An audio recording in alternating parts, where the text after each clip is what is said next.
എല്ലാവർക്കും നമസ്കാരം. പുതിയൊരു വീഡിയോയിലേക്ക് സ്വാഗതം. നമ്മൾ പലപ്പോഴും ന്യൂസിൽ കാണുന്നതാണ് ചില കമ്പനികൾ ഈ പറയുന്ന യൂണിക്കോൺ സ്റ്റാറ്റസ് എത്തി അല്ലെങ്കിൽ യൂണിക്കോൺ സ്റ്റാർട്ടപ്പ് ആയി എന്നൊക്കെ.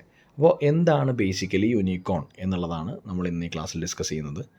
അപ്പോൾ യൂണിക്കോൺ കമ്പനികൾ, എല്ലാ യൂണിക്കോൺ കമ്പനികളല്ല, അതിന് പ്രത്യേകിച്ചുള്ള മാനദണ്ഡങ്ങളുണ്ട്. എന്തൊക്കെയാണ് എന്നുള്ളത് നമുക്ക് നോക്കാം. അപ്പോൾ ബേസിക് കാര്യം എന്ന് പറയുന്നത് $1 ബില്യൺ കൂടുതലുള്ള മൂല്യം വേണം കമ്പനിക്ക് എന്നുള്ളതാണ് കാര്യം. ഓഹരി വിപണിയുടെ ഭാഗമാകാത്ത $1 ബില്യൺ കൂടുതൽ മൂല്യമുള്ള കമ്പനികളെയാണ് യൂണിക്കോൺ കമ്പനി എന്ന് വിളിക്കുന്നത്.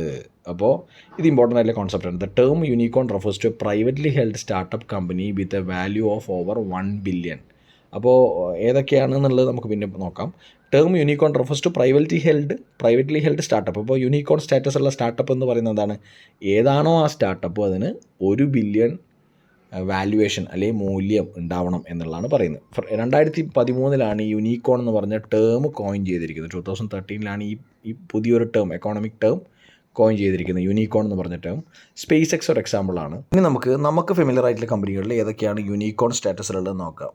അപ്പോൾ യൂണിക്കോൺ എന്താണ്?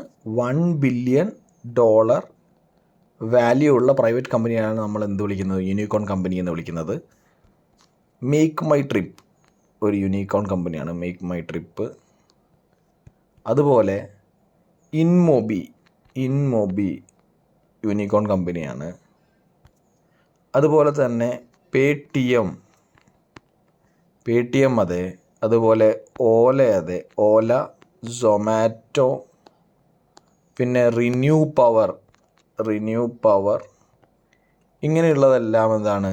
യൂണിക്കോൺ സ്റ്റേറ്റസിലുള്ള കമ്പനികളാണ്. അപ്പോൾ ഈ തവണ മനസ്സിലായല്ലോ എന്താണ് യൂണിക്കോൺ കമ്പനി എന്നുള്ളത്. കാരണം ന്യൂസിൽ ഇത് ഉണ്ടാവാറുണ്ട്. അതുപോലെ തന്നെ ഏതാണ് 100ാമത്തെ യൂണിക്കോൺ സ്റ്റേറ്റസിലുള്ള കമ്പനി, അല്ലെങ്കിൽ ഏതാണ് ഏറ്റവും ലേറ്റസ്റ്റ് ആയിട്ട് യൂണിക്കോൺ ആയിട്ട് ഡിക്ലെയർ ചെയ്ത കമ്പനി എന്നൊക്കെ പറയുമ്പം എന്താണ് ബേസിക്കലി യൂണിക്കോൺ എന്ന് മനസ്സിലാക്കേണ്ടതുണ്ട്. അതുകൊണ്ടാണ് ഇങ്ങനൊരു വീഡിയോ ചെയ്യുന്നത്.